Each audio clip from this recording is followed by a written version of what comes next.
রাতে স্বস্তিতে ঘুমাতে পারে না পটুয়াখালীর গলাচিপার বাসিন্দারা। ভাঙন কবলিত লোহালিয়া নদীর গর্জন যেন প্রতিনিয়ত তাদের বুক কাঁপিয়ে তোলে।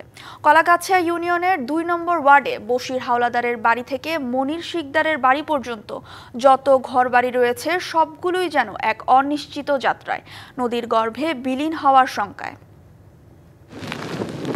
২০০৭ সালের ভয়াবহ ঘূর্ণিঝড় সিডরের কথা এখনও ভুলতে পারেনি পটুয়াখালীর গলাচিপাবাসী। সেদিন কলাগাছিয়া ইউনিয়নের ২ নম্বর ওয়ার্ডে বেড়িবাঁধ ভেঙে কেড়ে নেয় ৭ জনের প্রাণ। অনেক পরিবার হয় সর্বশান্ত।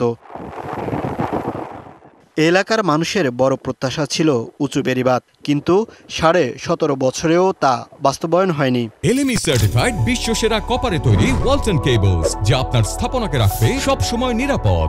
এমনকি সম্পূর্ণরূপে মেরামত হয়নি বিধ্বস্ত বেড়িবাঁধও।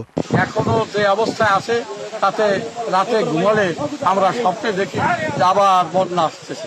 আমরা কর্তৃপক্ষকে কাজ করার জন্য বলছি এবং অনুরোধ করছি। ১০-১২টা রাস্তা গেছি, এখন যদি আপনারা যদি এইটার উপরে একটু খেয়াল করেন, যদি একটু আপনারা একটু ব্লক বা বালুর বস্তা রাস্তা ফালার, আশা করি এটা টেকবে। বেড়িবাঁধে মানববন্ধন করে শত শত ভাঙন কবলিত এলাকার লোকজন। দাবি একটাই, টেকসই বেড়িবাঁধ নির্মাণ। মাননীয় উপদেষ্টার কাছে আমাদের আবেদন, আপনি পানি উন্নয়ন বোর্ডের মাধ্যমে অতি সত্বর আপনি এখানে ব্লক ফেলে এই বেড়িবাঁধ রক্ষা করুন। বরিশাল, পটুয়াখালী এবং ডিসি মহোদয়, গলাচিপা উপজেলার আপনার ইউনো মহোদয় থেকে শুরু করে সবার কাছেই আমরা স্মারকলিপি পৌঁছেছি, কিন্তু কোনোভাবেই আমাদের কোনো কাজে আসছে না। তো এখন আমরা জোর দাবি জানাচ্ছি এলাকাবাসীকে সাথে নিয়ে যে অতি দ্রুত যাতে আমাদের এই সংস্কার করা হয়। তবে স্থানীয়রা বলছে, শুধু আশ্বাস নয়, এবার টেকসই বেড়িবাঁধ বাস্তবায়ন চান তারা। Mohaiminul Khan Apu, DBC news.